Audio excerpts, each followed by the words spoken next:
Olá, eu sou Thaís Lauton, redatora-chefe da revista Casa e Jardim, e esse é o Tira Dúvida. Você manda sua pergunta e ela é respondida por um profissional. Neste programa, o tema é soluções para jardins. E eu estou aqui com o Marcelo Faisal, nosso arquiteto e paisagista. Marcelo, muito obrigada pela sua presença. Legal, fico feliz.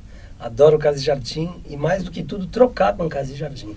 Marcelo, para começar, eu queria saber o que é mais difícil, projetar em áreas muito grandes ou pequenas? Olha, a dificuldade existe nas duas situações. Cabe ao profissional ser habilidoso e saber lidar com uma área pequena e com uma área grande. Numa área pequena, a chance do erro é menor, porque às vezes uma única planta resolve o espaço e você tem uma solução boa. Em áreas maiores, a chance do erro é maior.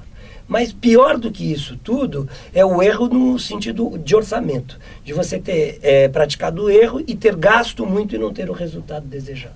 Legal. Nossa primeira pergunta vem pelo Facebook, é da Ana Rosa Corrente. Quais plantas ela pode colocar em sua fonte? Outra coisa, existe perigo de dengue?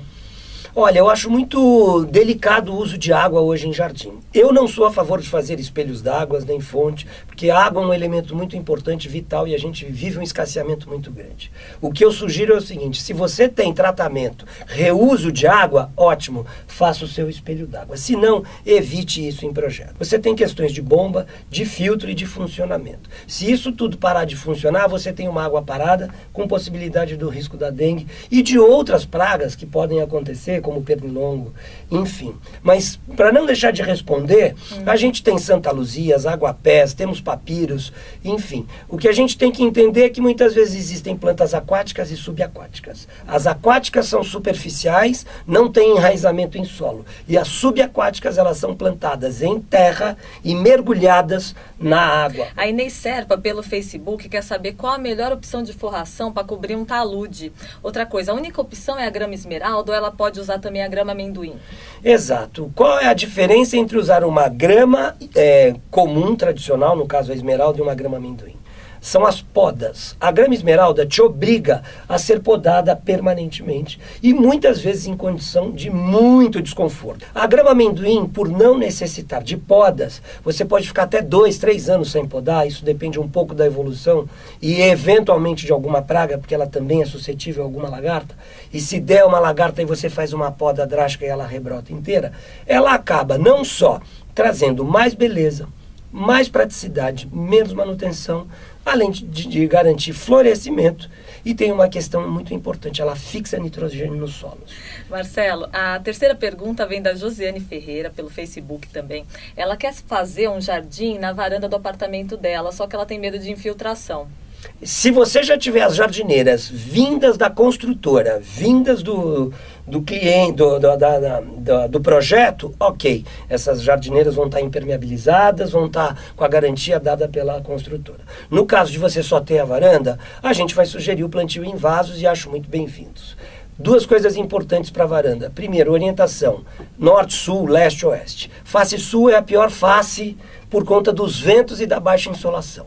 Aí a gente vai sugerir algumas plantas como ficus, iucas, dracenas. Se tiver muito vento, a gente prefere sugerir plantas de folhas duras e não compridas para não quebrarem. A gente pode colocar como exemplo as camélias, que são muito resistentes, apesar de não ter muito sol. Se tiver uma boa luminosidade, elas vão. Podemos sugerir um pouco de frutíferas, como as pitangueiras, que resistem relativamente ao excesso de vento. Mas, de qualquer maneira, a melhor orientação que a gente tem para a planta é leste-oeste. Vasos, no mínimo 50 diâmetros de boca, porque está sujeito a muito vento e a muito sol.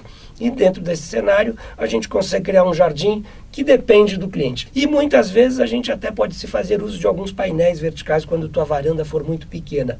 Ou seja, você tem uma parede e não tem muito espaço, coloque ali uma placa de fibra de coco com algumas bromélias, com algumas orquídeas, ou até mesmo com vasinhos pendurados com hortaliças, que você pode ter aí um kitchen garden, uns temperinhos para você fazer dali um seu espaço gourmet. Com certeza. Marcelo, essa veio pelo Twitter. Twitter é da Ana Flávia de Manaus. Ela quer saber qual o melhor tipo de lâmpada para áreas externas.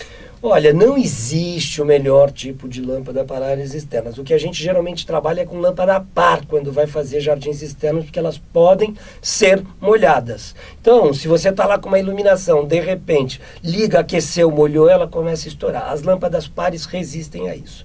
Eu gosto muito de iluminações mais dramáticas, mais âmbar, mais amarela. Mas também hoje tenho sugerido para algumas obras minhas luzes verdes, para valorizar também o verde do jardim. Há excesso em usar a cor verde? Há excesso, mas às vezes o excesso é positivo. Essa veio pelo meu blog, pelo Cheiro de Mato, é da Joana Faro. Ela mora em uma cobertura no Rio e ela adoraria cobrir os muros com a falsa-vinha. Isso pode ser um problema, Marcelo? É fato, a falsa-vinha, todas as espécies caducas que perdem folha geralmente são de clima temperado. O Rio de Janeiro é um clima quente. É possível dar certo? É possível dar certo. Não há dúvida que não é o ambiente ideal, por conta não só do calor, também como por conta da atmosfera meio salina. Em todo caso, se você quiser experimentar uma outra sugestão, é se fazer uso de algumas cordoalhas fixadas nos muros ou nas paredes e colocar uma trepadeira que dê em flor. E aí nós temos uma infinidade. Nós temos hipomeias, tumbérgias, damas da noite, 7 léguas, sapatinho de judeu, enfim, nós temos uma infinidade de plantas que são trepadeiras, mas que precisam ser conduzidas. A falsa-vinha não, ela se fixa sozinha e vou te dizer, dá para fazer os dois? Dá para fazer os dois. Coloca a falsa-vinha, coloca a trepadeira. Se a falsa-vinha der certo e crescer, um dia você querendo tirar a trepadeira, você tira. Agora, uma coisa é fato, isso vai ficar num vaso e esse vaso vai ficar para o resto da sua vida ali fixado, porque a hora que ela se fixar na parede, você não consegue tirar o vaso. Marcelo, vamos para a última pergunta do Everton Martim Constâncio. Ele quer saber quais plantas combinam com a palmeira real. Olha, palmeira tem uma leitura tropical.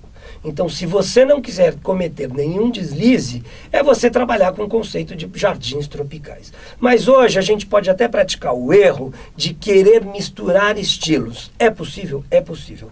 Eu não gosto muito, mas eu acho que a coexistência dos opostos até se faz sentido quando você harmonicamente consegue consorciar um conceito de jardim europeu com um jardim brasileiro.